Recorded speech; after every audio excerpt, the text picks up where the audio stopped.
Lep nedeljski dober večer, pozdravljeni ponovno v nedeljskem navdihu z eno zelo zanimivo temo, kako se ubraniti ali pa kaj narediti, ko smo v stiku z ljudmi, ki imajo težko energijo, ki so zelo negativni, ki so zelo toksični. Ena knjiga je, in tudi to ime se je zelo prijelo, Čustveni vampirji, se pravi vse tisto, kar je zelo neprijetno in prihaja s strani raznih oseb.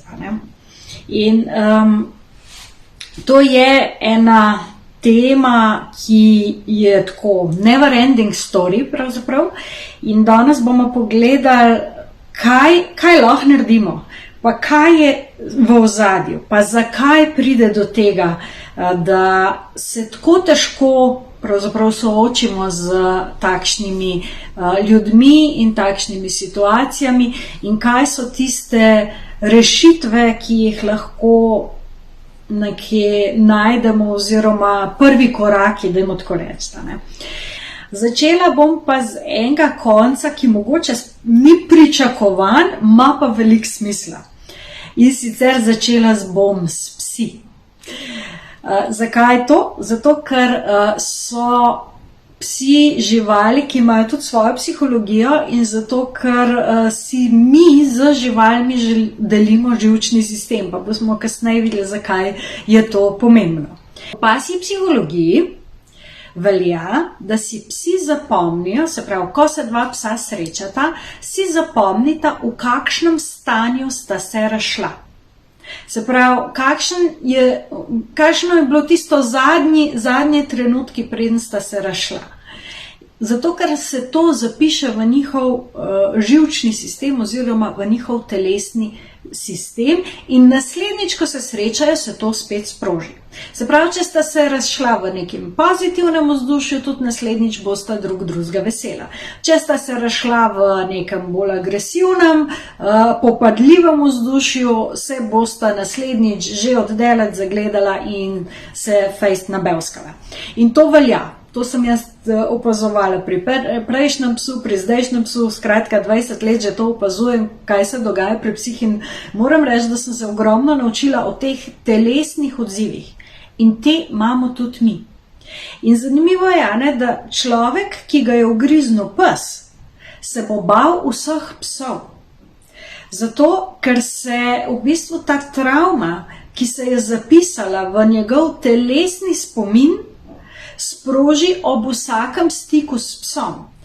S tem, da to se zgodi pri tistih, ki nimajo znanja o psih, največkrat, in ne ločijo psov med sabo, ne prepoznajo pasje govorice in zato to posplošijo na vse. In zato se bojijo vseh psov, ker je tako najbolj varno, ker ne znajo predvideti, kater pes je nevaren, pa kater ne.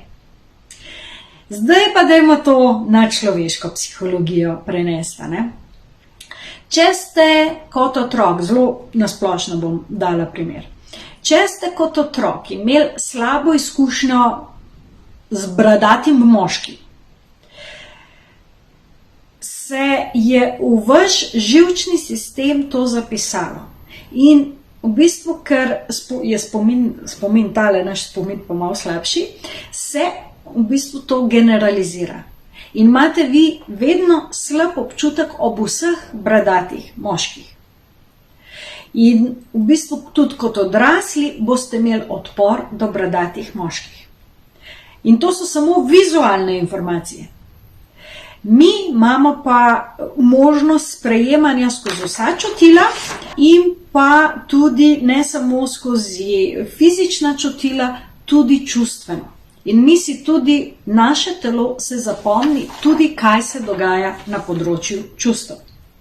Kar pomeni, da ko imamo mi neko izkušnjo, si naš telesni spomin to zapomni in to se sproži vsakič, ko se sproži podobna izkušnja.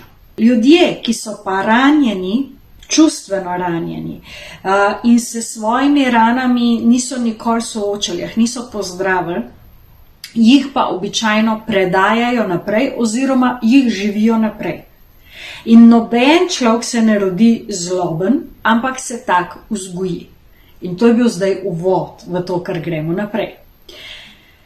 Na nek način, ko je prišla ven knjiga, ne vem, če ste jo slišali, brali, Čustveni vampirji, se je meni to tako fajn zdelo. Se je rekla, wow, ne, zdaj pa smo ljudje, ki nas izmozgajo čustveno, ob katerih se slabo počutimo in tako. Ampak potem, ko sem določene stvari tudi jaz prepoznala, spoznala, naštudirala, bi zdaj si upala trditi, da čustveni vampirji, ljudje, ki bi bili čustveni vampirji, ne obstajajo. So pa osebe, ki so bile globoko ranjene, ki so bile mogoče celo zlorabljene ali pa vzgojene v izjemno toksičnem okolju in so se naučile delovati, kakor pač delujejo.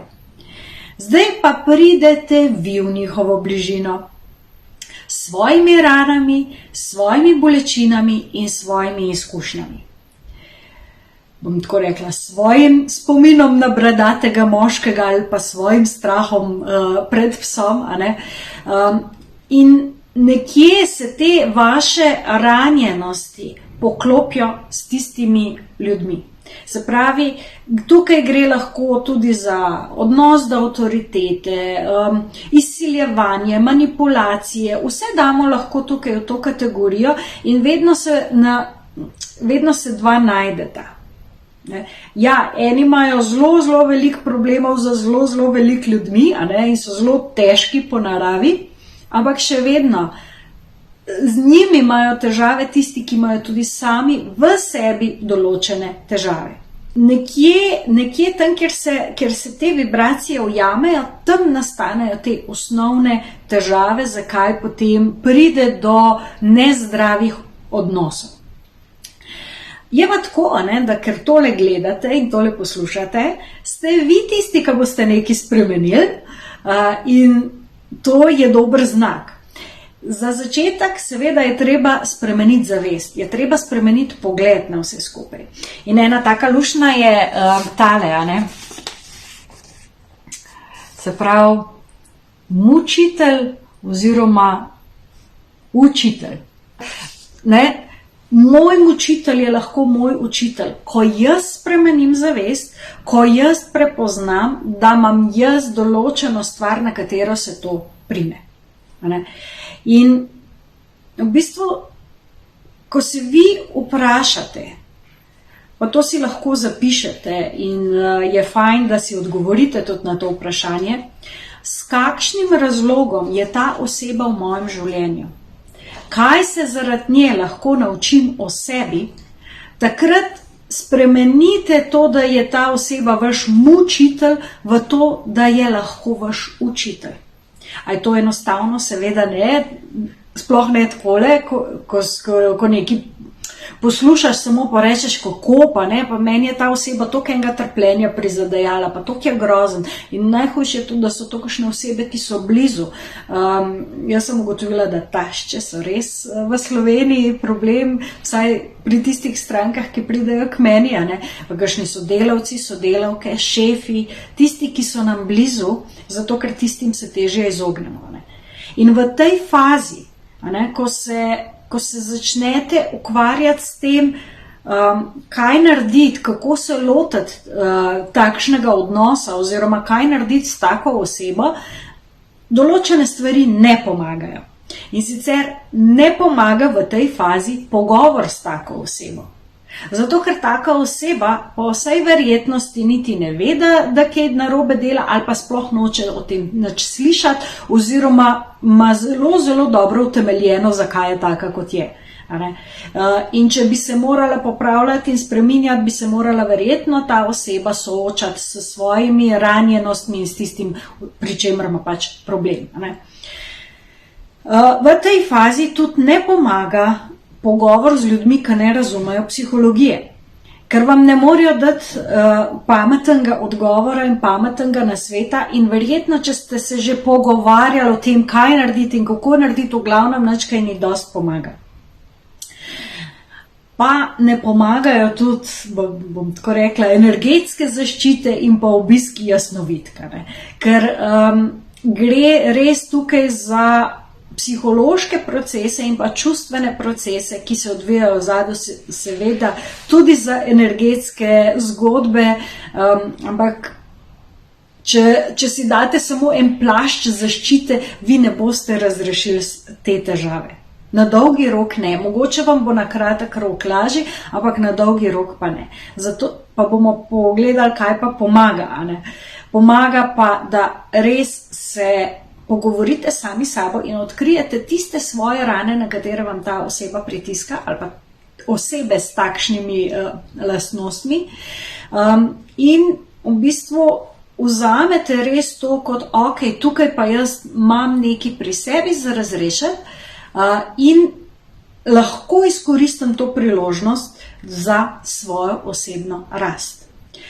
V tem trenutku pa bomo pol pogledali, zakaj. Pomaga tudi, da če se le da, zmanjšate stik s tako osebo ali pa celo zamenjate okolje. Ne?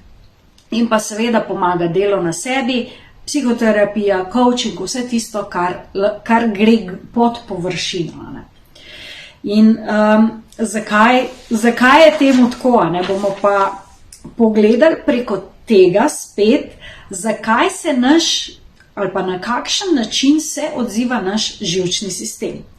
In sicer, ko smo mi v sproščenem stanju, je tudi naš živčni sistem sproščen.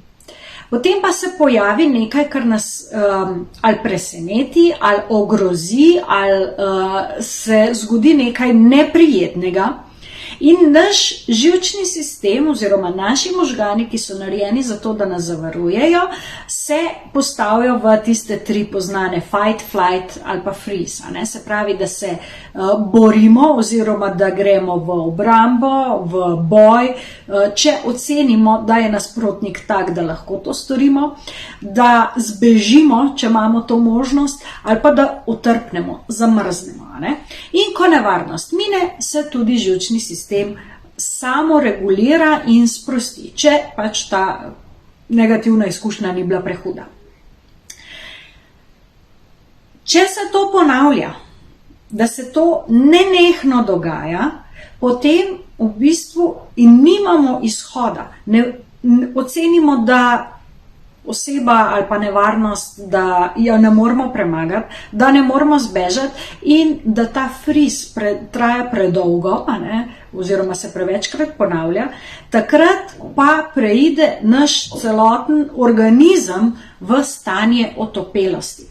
Se pravi, takrat pa na nek način zelo, ali pa če je ta nevarnost bila zelo močna, tudi, se dejansko sistemi izključijo. Pride do disociacije, pride do v bistvu nekega globokega potlačanja tudi.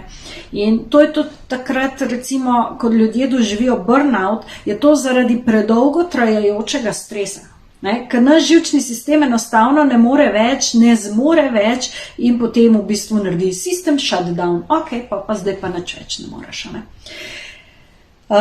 In se pravi, čist biološko ta proces se zgodi vsakič in je v osnovi namenjen temu, da znamo reagirati, oziroma ne da znamo, ampak da naše telo, naš organizem odreagira na nevarnost. In vsi te procesi se zapišejo v celični spomin. Če si predstavljate kačo, kača, ko jo z perifernim vidom naši možgani zaznajo, naš avtonomni živčni sistem takoj odreagira in mi v bistvu odskočimo, še preden dojamemo, kaj se dogaja.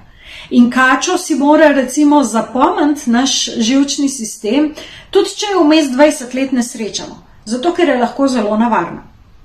In to je ta spomin. In ko pride enkrat toliko daleč, da pride do otopelosti, zato da se to razreši, je potrebno iti nazaj, se pravi po tistih korakih, kot je telo prišlo do otopelosti. In ob tem se pa sproščajo vsi te spomini oziroma vsi te dogodki, vse te travme. Zato, ko ste vi z tako osebo, ki je zelo toksična, ki je zelo neprijetna, ki ima svoje težave, ki jih na vas projicira ali pa karkoli že počne, bo vaš živčni sistem v stresu, mi rečemo to, da je pač stres. In zdaj večkrat, ko ste s to osebo, bolj avtomatsko vaše telo odreagira. To je tisto, kar se včasih potem zgodi, da nekdo reče, da se že biološko ne morata več. Da že telo, jaz sem imela stranke, ki so imeli res težave s taščo in že ko so pomislili, da bi morala jeti na obisk, je njihovo telo odreagiralo z enakimi simptomi, kot ko so tam. In so se lahko počutili v bistvu čisto v friz so šli. Enostavno je bil tak močen odpor, da tudi na obisk niso več mogli. Tako da in ta proces zdravljenja, to so te naše rane, ki jih pa lahko nosimo že od kdajkoli prej, pa jih je potem ena taka oseba samo ponovno obudila, oziroma če se na novo zgodi nek tak odnos in se to ponavlja, je enako. Zato ne gre tisto, da bi se pogovorili s to osebo, ker ne gre za razumske zadeve več. Ja, to mogoče na začetku, prvič, drugič, tretjič, ko se zgodi nek tak stik, ki ni v redu, še gre, ampak kasneje pa ne več. Zato, ker se mora naš živčni sistem pravzaprav pozdraviti, mora predelati vse to, čisto tudi na biološki ravni, zato da, ko pridete v stik z osebo in se potem še ukrepiti, zato da potem, ko pridete enkrat v stik s takšno osebo ali pa osebo, ki ima podobne lastnosti, da lahko vi drugače odreagirate. Ker če je predolgo trajalo ali pa če je dolg časa nekaj trajalo, vaše telo avtomatsko reagira. Seveda gre to tudi v pozitivne smeri. Če imate osebo, ki je zelo prijetna, ki je zelo fajn, bo vaše telo tudi vedlo, da je to fajn biti v bližini take osebe in se bo veselilo. Že telo na telesni ravni bo veselje in ko mi čakam, da to osebo vidim. Ampak to nam ne dela problemov. Tako da, zato, da greste pa skozi ta proces, se pravi, če ste prišli že do otopelosti ali pa če je vaš živčni sistem, vaše telo, vaš telesni spomin že navajen reagirati na neko osebo na nek način, ga je treba odvaditi in na novo programirati. Tako da je v tem primeru potrebna res terapevtska pomoč. Zakaj? Zato, ker najprej rabite varno okolje in rabite osebo, ob kateri se bo vaš živčni sistem lahko pomiril. Se pravi nekoga, ki je zelo zreguliran, ki je zelo sproščen tudi sam, ki vam pomaga jeti skozi v bistvu to izkušnjo, ker če zdajle recimo pomislite na nek tak odnos, na neko tako osebo, s katero imate težavo, ali pa osebe, s katerimi imate težave, pa če zaprete oči pa pomislite, boste v telesu začutili verjetno določene senzacije, določene občutke, ki niso prijetni. In ko se o tem pogovarjate, ko to razrešujete, vaše telo to podoživlja. In če zraven ni ena oseba, ki bi bila dovolj regulirana, vam težko pomaga.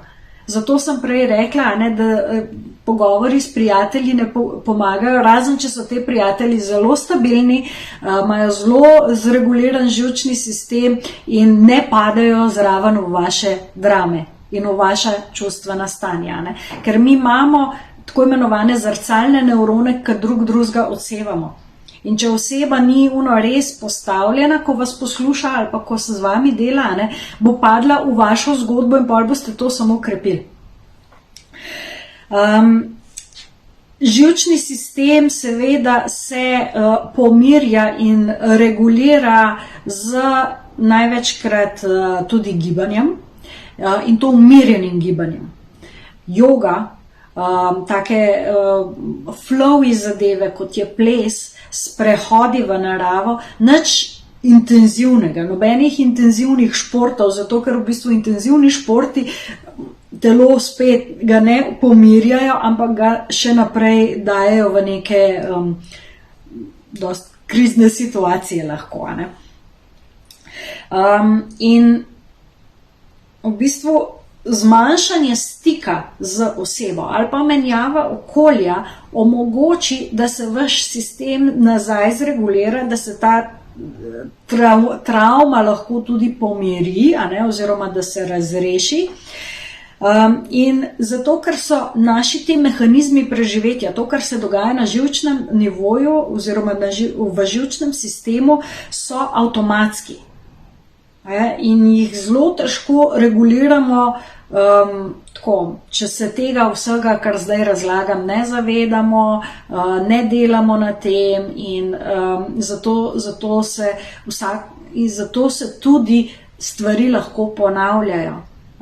Vi sicer greste stran od ene osebe, ampak se bo pojavila druga, ki vam bo isto sprožila, zato ker v vašem živčnem sistemu je ta zapis. Moški z brado so nevarni. Pa se opravičujem vsem moškim z brado, ki ste fajn, ampak pač samo primer je. Če pomislite na neko osebo, tako kot ste prej, pa vam telo odreagira, to pomeni, da ima ta spomin, o katerem zdaj govorimo. In v bistvu zato je edina stvar, ki reši en tak odnos, to, da se ukvarjate s sabo, da vi sebe najprej pozdravite in postavite in na ta način potem se lahko ali to osebo stvari razrešijo, ali v bistvu odidete in se stvari ne bojo več ponavljale. Če pa vi svoje vzorce, svoje zapise znotraj, to je čist biološko, znotraj živčnega sistema nesete sabo, se bojo pa stvari ponavljale. Boste vedno naleteli na zoprnega šefa, ki vas bo maltretiral, ali pa vedno boste naleteli na en in isti tip oseb, ali pa na osebe s podobnimi lastnostmi. Ker enostavno pač delujejo na to, kar pri vas ni razrešeno. Zakon privlačnosti v biološki praksi. In ne glede na to, a vam je to, kar vam zdaj razlagam, všeč ali ne, je to skozi neko razumevanje tega, da so zapisi znotraj vašega telesa tisti, ki vas pravzaprav na enem takem nivoju lahko podrejo, če jih ne razrešite, pač tukaj ni druge poti. Razen, če greste nekam, kjer ni ljudi, pa pač noben ne bo pritisnil na nobeno tipko, pa bo to dolg časa trajalo, oziroma dovolj časa trajalo, da se bo vaš živčni sistem dovolj zreguliral, da se bojo druge stvari zgodile, da boste čist druga oseba postali, pa se pol vrnili nazaj v okolje. Ampak, tako kot sem rekla prej, na kačo naš sistem odreagira tudi, če 20 let mine vmes, ker je to preživetveno zelo pomembno. Ni pametno se nehati bati kač, razen, če se z njimi naučimo delati. In če se naučimo z njimi rokovati in tako, in pač nekateri to v Indiji zelo dobro počnejo, pa po drugih koncih sveta, in takrat se pravi pa lahko tudi srečajo kačo brez da odskočijo, ker se je njihov živčni sistem oziroma njihovi možgani in vse, kar je pač s tem povezano, nadgradil z znanjem in veščinami. Na začetku sem rekla, da pač človek, ki ga ugrizne pes, pa ne pozna ne govorice psov, ne loč med psi, za njega so vsi enaki, se bo vseh psov bal. Nekdo, ki pa se ukvarja profesionalno s psi, pa ga bo pes ugriznil, bo pa vedel, zakaj ga je ugriznil, pa bo popravil svoje delovanje in dejanja, in bo za naslednjič zmanjšal to možnost.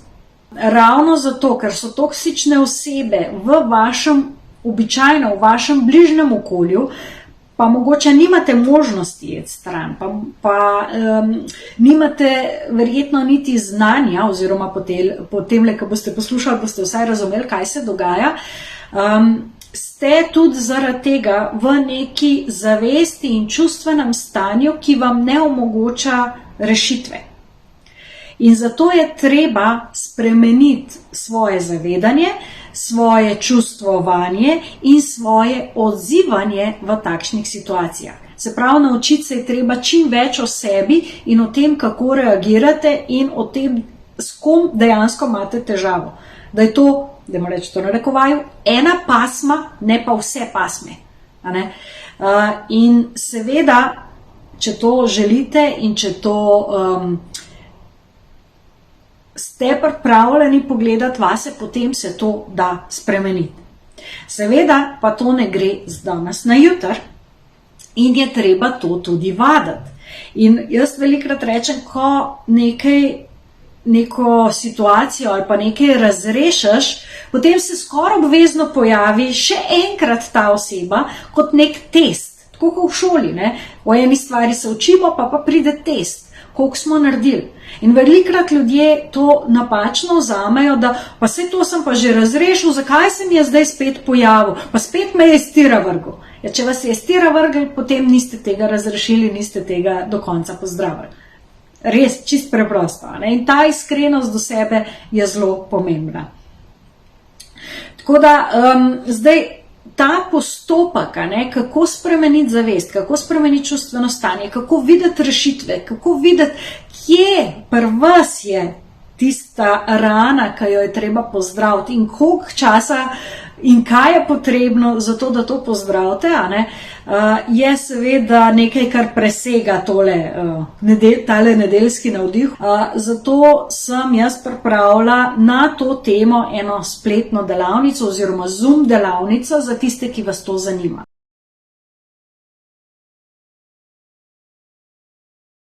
Če se kvalificirate, oziroma da se kvalificirate za to delavnico, morate imeti težavo vsaj z eno toksično osebo v svojem življenju. Zato, ker bomo delali zelo konkretno na zelo konkretnem vašem primeru. Jaz vas bom zelo po korakih vodila skozi cel postopek, da prepoznate to, kaj se znotraj vas sproži, od kdaj to prihaja, kako s tem v bistvu operirati, kaj s tem narediti, kako to razrešiti. In na koncu boste točno vedeli, kje je težava pri vas in kako jo lahko razrešite, pa koliko časa lahko računate, da bo to trajalo, pa lahko to sami naredite ali rabite pomoč.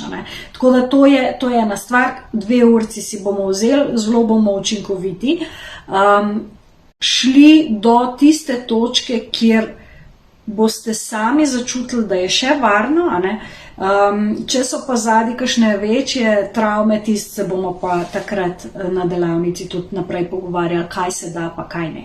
In spremenili boste na koncu te delavnice stanje zavesti oziroma zavedanje o tej situaciji, o tem odnosu, o tem, kaj so vaše možnosti, na način, da boste to sploh videli. Ker zdaj je tako, kot da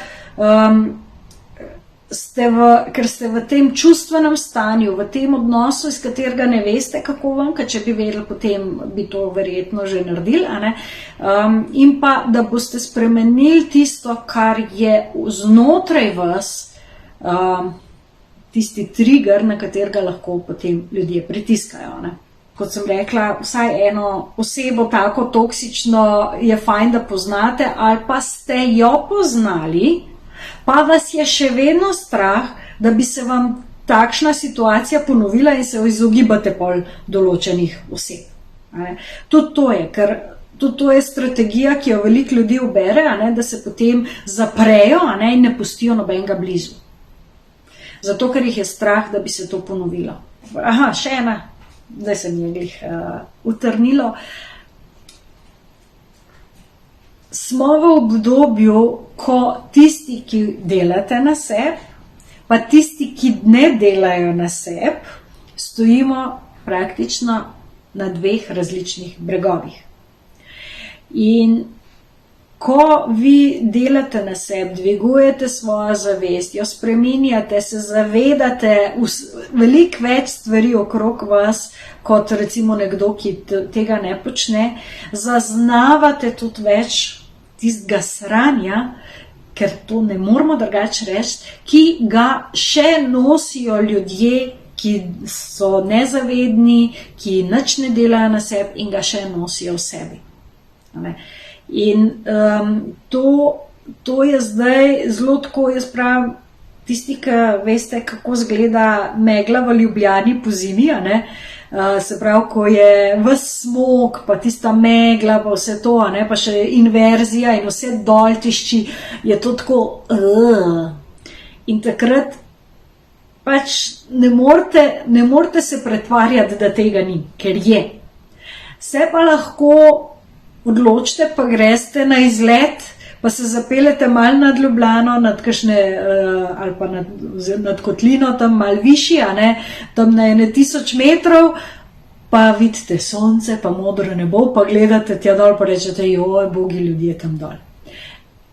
Tako smo, In večkrat, ko greste, ko se malo više zapeljete, lažje vam je potem jeti tudi nazaj v tisto meglo, pa v tisto energijo. Če pa ste skozi tam dol, pa ne greste nikoli tja na sonce gor, je pa pač težko to zdržati. In na nek način je to tudi recept za pač ta leta, ki so pred nami, pa to obdobje, v katerem smo glede energije, glede zaznavanja energije drugih. In razen, če ste se pripravljeni preseliti na samotni otok, kjer ni drugih ljudi okrog, daleč naokrog, ali pa so kakšni samo zelo prijetni samotarji, potem se moramo pač naučiti delovati, bivati in tudi osebno rasti v takem okolju. Res ste povabljeni na delavnico, kjer bomo šli res tako korak za korakom, step by step, skozi celoten proces prepoznavanja tega, kaj lahko storite sami, kaj lahko storite pri sebi, kje je tisto, kar vas trigira, zato da boste vedeli, v katero smer zdaj delati na sebi oziroma kaj pozdraviti in pa kakšne možnosti se odprejo, ko enkrat zavest spremenite oziroma ko čustveno stopite tudi ven iz situacije in pogledate z novim, svežim pogledom. Lep večer in čau, čau!